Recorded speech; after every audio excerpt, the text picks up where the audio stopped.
Welcome back! So this is the second video of a two-part series. If you haven't seen video number 1, stop right now. Link is up there, link is in the description. Go watch the first video. In that video we set up this beautiful FLEX 15 aquarium from start to end, going through all the steps, everything that you need to do in order to get to this point. So the tank's been running for a few days now. We're going to go to the store, buy some fish. We're also going to talk about maintenance, give you guys some tips about how to actually maintain an aquarium like this, have the most success with it moving forward. For smaller aquariums like the FLEX 15, like the SPEC 5, we obviously want to be keeping smaller fish. You don't want to put, one single giant fish in a tank of this size and then it has nowhere to swim around. That's no way to keep an animal. So we want to keep smaller fish. That way they'll have the room that they need to swim around and to be healthy. Now, there's an old rule of thumb that says that for every gallon of water that you have in your aquarium, you can keep 1 inch of fish, excluding the tail. It's sort of a general rule, it's an approximation. It does kind of work in practice. Obviously, in these kinds of cases, we're talking about little fish. You can't put one single 15-inch fish in a 15-gallon tank. That just would never work. But if we have 15-inch long fish, we'd probably be okay in terms of stocking. In general, especially if you're new, err on the side of understocking. If you have less fish, there's going to be a lot less waste, the bioload's going to be lower, you'll have an easier time maintaining the aquarium.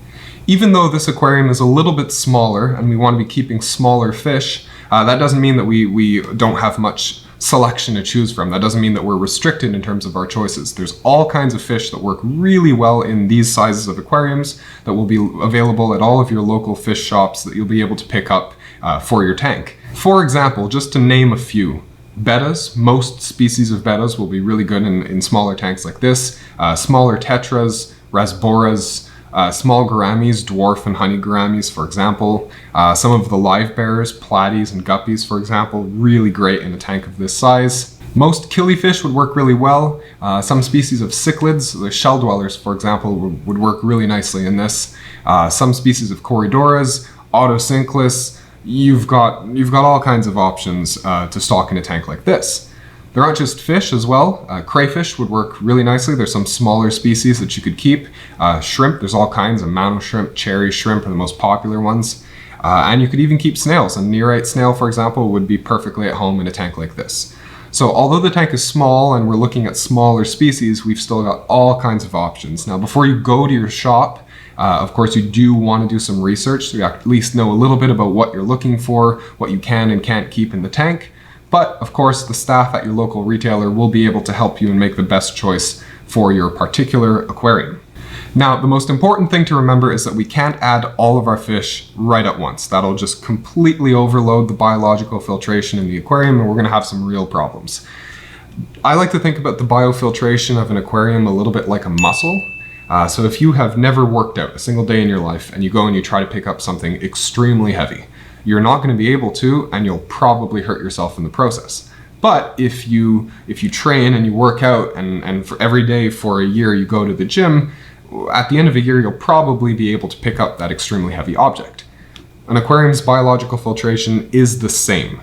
So we're going to add just a couple of fish at the beginning, and with that increase in bioload, then the biological filtration will be able to catch up to it. And then we'll add a little bit more and a little bit more. And eventually the biofiltration will be at the capacity to handle the entire stocking of the aquarium. So with that said, let's head over to our local fish retailer. We'll see what they have in stock and pick up something for our tank. Let's do it.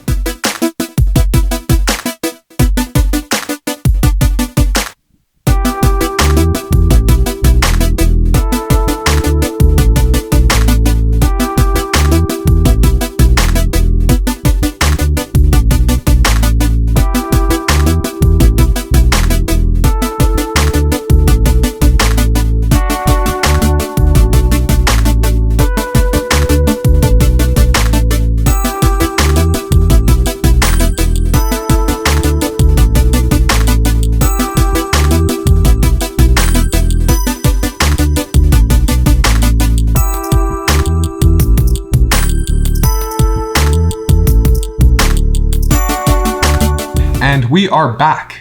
So we picked up a group of Harlequin rasboras. It's a beautiful species. It'll look really nice in the tank once it's settled in and established. Obviously the fish don't look fantastic right now, That's because they're scared. This is a very stressful period of time for the fish, so we want to make sure we do everything smoothly and nicely, and we get them into their home and give them time to calm down as soon as possible. Now, the great thing with the Harlequin rasbora and all other species that are about the same size is that they will be able to live in this tank for their entire life. They're never going to outgrow it. When you buy a fish, you have the responsibility of caring for it. These are animals, they are sentient beings, they feel things. So we do have to provide for them, we have to care for them properly. If you buy a fish that will outgrow your current tank and you don't have a plan for the future, if you don't have a larger tank to move it to or someone to give it to, that's completely irresponsible, and we can't do that. We have to treat these animals properly, the same way we would treat a cat or a dog or a bird or any other animal that's in our care. So when you get back from the store with your new fish, what you're going to want to do is open up the bag that they're in and float it in the aquarium for about 15 to 30 minutes. What that is going to do is regulate the temperature between the water that's in the bag and the water that's in the aquarium itself.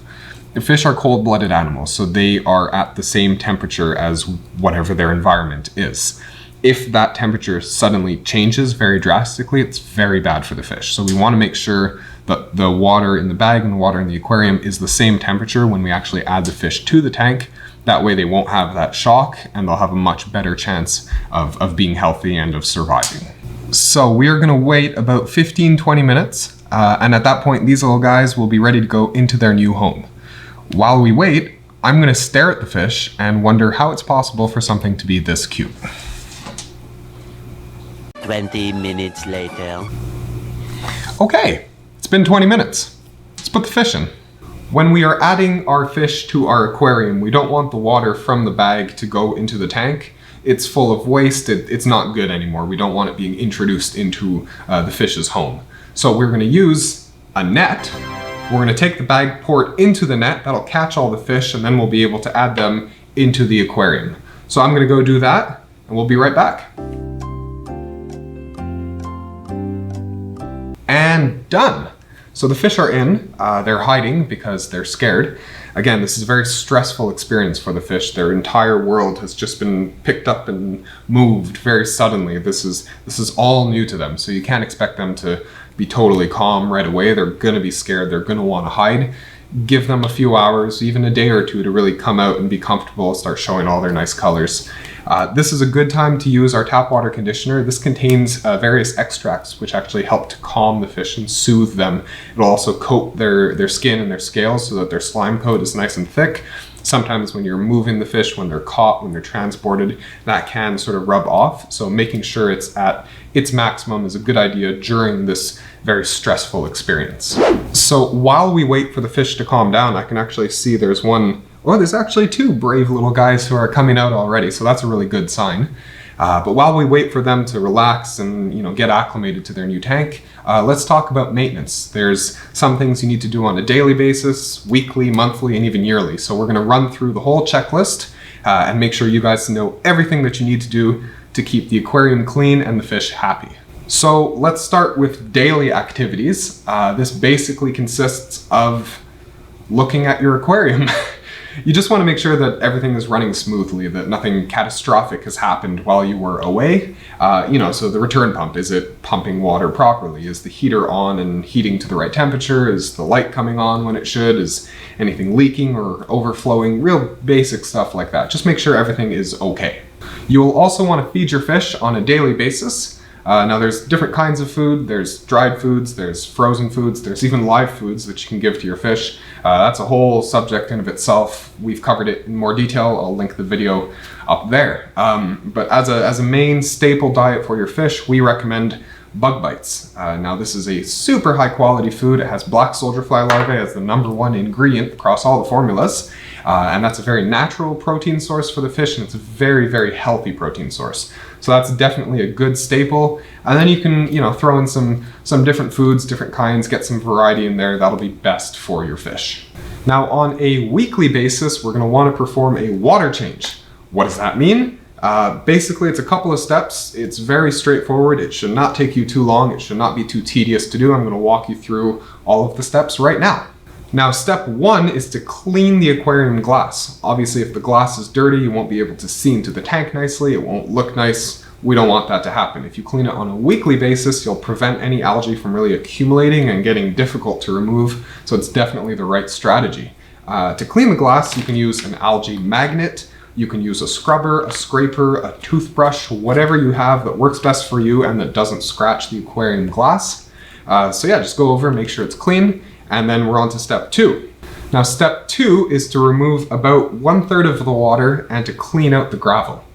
Now the gravel is where all of the organic waste, all of the fish poop, all of the decomposing leaves, uneaten food, all of this stuff that we don't want in our tank, that's where it's going to accumulate. So we want to use a gravel vac and basically just vacuum it out of there before it has a chance to start causing problems in our aquarium.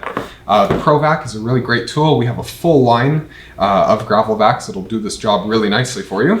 And so yeah, you're going to clean out the gravel and remove about 1/3 of the water. Never more than 50%. If you remove too much, you'll start destabilizing the aquarium. So 1/3 is a good number, about 33%. And yeah, then that's your water change. You're actually removing the water and cleaning the tank. Now step 3, as more of our little fish start to come out and swim around and explore their new home, is to actually add new water back into our aquarium. So in order to do so, you can use just tap water because we're going to use our water care treatments to make sure it's safe for our fish. We just want to make sure again that the temperature is pretty much the same.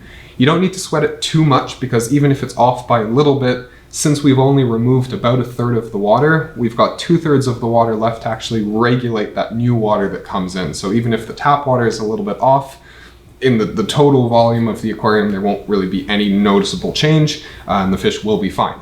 So we're going to add back in the water and we're going to use our water care treatments. Again, just follow the instructions on the back of the bottle. It's all been laid out perfectly for you. It's all been calculated. The right amounts are there. You can just toss in the right amounts and then turn everything back on. And your water change is done. We do also recommend testing your water on a weekly basis. If you test your water regularly, you'll actually know what's going on inside of the tank. And so instead of reacting to bad things, if as and when they do happen, you can actually prevent them from happening in the first place. In a small freshwater tank such as this one, you'll be testing normally for pH, ammonia, nitrite, and nitrate, maybe phosphate if you're having algae issues. But those are sort of the main things, and you want to test them regularly so that you're really in control of this environment. On a monthly basis, there's some other maintenance we're going to want to be doing. First of all, the return pump, that's the pump at the back that takes the water from the filter area and puts it back into the display area at the front. The impeller in that pump is the only moving piece in the entire aquarium. So if it starts getting dirty and not working as effectively, the performance of the entire aquarium is going to suffer. So just clean out the pump. Pay attention to the impeller shaft, which is what the impeller turns on, and the impeller well, which is where the impeller actually sits in the pump. Clean it all out just with water. Again, no soap, no detergent, nothing, just water, and you can scrub it. I usually use a toothbrush for that, and then we have a bunch of specialty brushes to help get inside of the impeller well and in all those tight corners. But yeah, just clean that all out once a month, and it will be working as well as it needs to be. You'll also want to clean out your filter media. Now there's different kinds of filter media and the maintenance of each of them varies slightly. So the first kind is mechanical media. That's any sponge or foam. It's the big black thing that's included in these aquariums. Now that you want to rinse it out on a monthly basis in aquarium water. Don't use tap water because you'll kill all the good bacteria that's living on it. And then after about 6 months, normally you need to replace it because it just gets so clogged up that it's not really working effectively anymore. The next kind of media is chemical media. So in this case, it's carbon that's included with the aquarium. Now, chemical media after about a month is just no longer chemically active. So you just chuck it and put in a new one and that's it. The last kind of filter media is biological filter media. So this is where all of the good bacteria that help keep our tank clean, it's where they actually live. Now, over time, waste from the aquarium can actually clog up this media, and so the bacteria won't have their spot to live anymore. So we want to be rinsing out this media in aquarium water, again, not tap water, on a monthly basis. And then after about 6 months to a year, you want to replace a half quantity of your biological media. So take out half of it or remove one of the 2 bags, something like that. You don't want to replace the full quantity at once because that'll sort of destabilize your aquarium. The last thing to do on a monthly basis is to clean off the lens of your LED. Over time, water will sort of splash and will kind of start covering the surface of the LED, and that'll reduce light penetration. So on a monthly basis, just clean that off to make sure you've got proper lighting into the aquarium.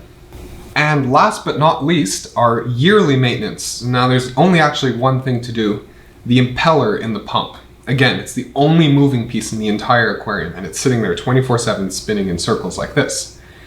After a full year, it's going to start to sort of wear down. So it's a good idea on a yearly basis to just buy a new impeller. The whole pump is okay. It's just the impeller you want to replace. That'll make sure you've got optimized performance. The tank's going to be working really as well as it possibly can. And that is just about it, guys. So in these 2 videos, we have completely set up this aquarium and learned how to take care of it. And now we actually even have fish inside of it. Keep in mind, when we're stocking our aquariums, we want to go slowly. It's a gradual process. So in about a week's time, I'm going to head back out to the store, probably get some more of these guys. They like being kept in larger groups. Maybe a week after that, I'll get a larger centerpiece fish or something for the bottom. Again, we just want to do it gradually. If you guys have any questions about your new aquarium or questions in general, you can always contact us. We're happy to help. The links to all of our social media accounts will be in the description of this video. Otherwise, guys, thank you so much for watching. Stay safe.